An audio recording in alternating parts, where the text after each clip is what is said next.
ईबीएसपी, एक भारत एंड श्रेष्ठ भारत, एक भारत श्रेष्ठ भारत। आज हम बात करेंगे, जो अब इसका टॉपिक है वो है शस्त्र शिक्षा। शस्त्र शिक्षा, वेपन ट्रेनिंग। .22 डिलक्स राइफल की विशेषताएं आज हम बात करेंगे। जिस राइफल की वो है .22 डिलक्स राइफल। पहला देखिए .22 डिलक्स राइफल की कैलिबर उसकी जो रेडियस होती है, बंदूक की जो नाल होती है उसकी रेडियस। जैसे मान लीजिए बंदूक है, इसकी जो ये है, ये जो रेडियस होती है, इसका जो रेडियस है, परिधि जो भी, इसकी लंबाई कितनी होती है, तो ये आपकी होती है 0.22 इंच। कितना होता है? 0.22 इंच। वजन 6.2 औंस। इसका जो वजन है वो है 6.2 औंस। लंबाई इसका होता है 43 इंच या 110 सेंटीमीटर। रेंज होता क्या है? रेंज जो है कि आप फायर करेंगे बंदूक से तो जितना में उतना फायर कर सकता है, लेकिन एक होता है फिक्स रेट कि इतने दूरी पर एकदम परफेक्ट शॉट देगा। आप जहाँ निशाना लगाओगे वहीं पे इसका गोली जाके वहीं लगेगा, निशाना जहाँ लगाओगे वहीं लगेगा। गोली जरा भी ना ऊपर जाएगा ना नीचे जाएगा, एकदम परफेक्ट जाएगा। वही होता है रेंज। 25 मीटर या 30 गज। गज जो है मीटर से छोटा होता है, इस हल्का छोटा होता है, ज़्यादा नहीं। वही पॉइंट का फ़र्क होता है। तो बस 25 मीटर या 30 गज। एग्जाम आएगा तो इतना लिख देना। रेट ऑफ फायर जो होता है इसका होता है नॉर्मल 5 राउंड प्रति मिनट, और रैपिड में स्पीडली 10 से 15 राउंड रैपिड प्रति मिनट। मजल वेलोसिटी होती है 1030 फीट प्रति सेकंड। मजल वेलोसिटी होती क्या है देखते हैं। 1030 फीट प्रति सेकंड, यानी कि 1 सेकंड में बंदूक की नाल से गोली छूटने के बाद 1030 फीट जाती है। 1 सेकंड, मात्र 1 सेकंड में 1030 फीट दूरी तय करती है। यही होती है इसकी मजल वेलोसिटी। इसे आप रफ्तार भी कह सकते हैं गोली की। सफाई की चिंदी, जो इसकी बंदूक को साफ करने में जो यूज होता है कपड़ा, जिसे चिंदी कहते हैं, उसका साइज होता है 4x3/4 इंच, 4x3/4 इंच। तेल की चिंदी, जो तेल वाली चिंदी होती है, उसकी साइज होती है 4x½ इंच, यानी कि 4.5 इंच।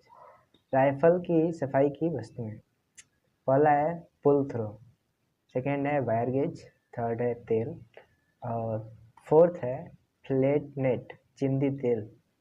पुल थ्रो जो है वो कपड़ा होता है जिससे कि सफाई होता है, और जो वायर गेज है ये रॉड की तरह होता है। इस लाइक उसकी जो ये है ना 0.22 इंच की कैलिबर, उसमें जा सके इतनी चौड़ाई पे और लंबी होती है, जिससे कि हम उसमें डाल करके तेल के साथ अंदर की सफाई करते हैं। फ्लैट नेट ये भी इसी टाइप का होता है, चिंदी तेल। और ये आप देख लीजिए उसका चित्र है, ये आपका मजल, और ये boss for ring of the Bennet. ये 4 साइड प्रोटेक्टर, ये आपका हो गया बैक साइड प्रोटेक्टर। जैसे कि आप देख लीजिए, आप पे मान लीजिए कि यहाँ पर है, ये आपका हो गया बुल पे मारने पे आपको 4 पॉइंट मिलता है। तो आपका जो है ज़रूरी है कि ये कहाँ गया, बैक साइड प्रोटेक्टर और ये 4 साइड। देखिए आप, ये बैक साइड प्रोटेक्टर और ये 4 साइड प्रोटेक्टर, इन दोनों को मिलाएंगे और साथ में जो आपका ये टारगेट पॉइंट ऑफ एम है, पुल पर आप निशान लगाते हैं, तो इन तीनों को मिलाएंगे, तभी आपकी फायरिंग परफेक्ट होती है। तीनों को मिलाया जाता है निशाने के लिए, तो इसे कहते हैं साइड पिक्चर कहते हैं, इसे साइड पिक्चर, ठीक है। और जब आप केवल ये बैक साइड प्रोटेक्टर और ये 4 साइड प्रोटेक्टर, इन दोनों को बीच मिलाते हैं और जो सीधी रेखा बनती है उसे कहते हैं साइड अलाइनमेंट। क्या बोलते हैं? Side alignment. और कई बार एग्जाम में पूछा जाता है कि साइड पिक्चर का ज़्यादा महत्व है या साइड अलाइनमेंट का।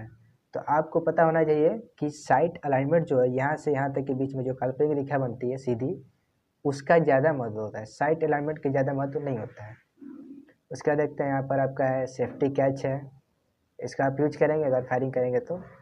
और ये आपका स्मॉल ऑफ द बट है, ये बट, और ये बट हील है, ये ऊपर जाकर चौड़ा हो गया है, ऊपर गया है, इसलिए इसे हील कहेंगे। तो हील मतलब होता है ये पहाड़ी टाइप का, एड़ी। But plate, TDE, lower slings character. Okay, ये देखिए आपका ट्रिगर और ये आपका ट्रिगर गार्ड। ये हो गया आपका मैगजीन। ये देखिए आप, ये है स्लिंग, इसे नॉर्मली हम लोग कहते हैं बेल्ट। और ये आपका आउटर बैंड है और ये आपका इधर होगा शायद इनर बैंड। हाँ ठीक है। ये आपका होता है ट्रिगर गार्ड, ये वाला होता है।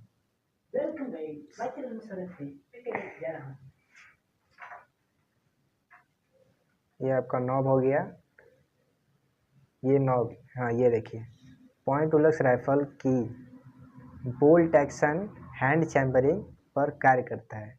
ये जो आपका है, ये इसे आप पकड़ते हैं और पीछे की ओर खींचते हैं। यहाँ पर देखिए, यह यहाँ पर होता है, यहाँ पे सेफ्टी कैच के पास यहाँ पर होता है। आप इसे पकड़ कर पीछे खींचते हैं और इसमें जो गोली मिलती है, आपको 5 गोलियाँ मिलती हैं। तो आप बारी बारी से एक गोली डालते हैं और इसे दोबारा से नॉक करके, ये नॉब है, इसे नॉक करके दोबारा से डालते हैं और फायरिंग करते हैं। और ये देखिए यहाँ पर है आपका बायनट। यदि आपके पास गोलियां ख़त्म हो जाती हैं तब आप इसे बंदूक के नोक पर लगाकर बायनट का यूज कर सकते हैं, या एक तरह से आप इसे चाकू भी कह सकते हैं। यह दुश्मन को चीरने के लिए यूज होता है। So guys, how was the video? Please like, comment, subscribe and भाई प्लीज़ यार शेयर कर दो, सब्सक्राइबर बहुत कम है मेरे।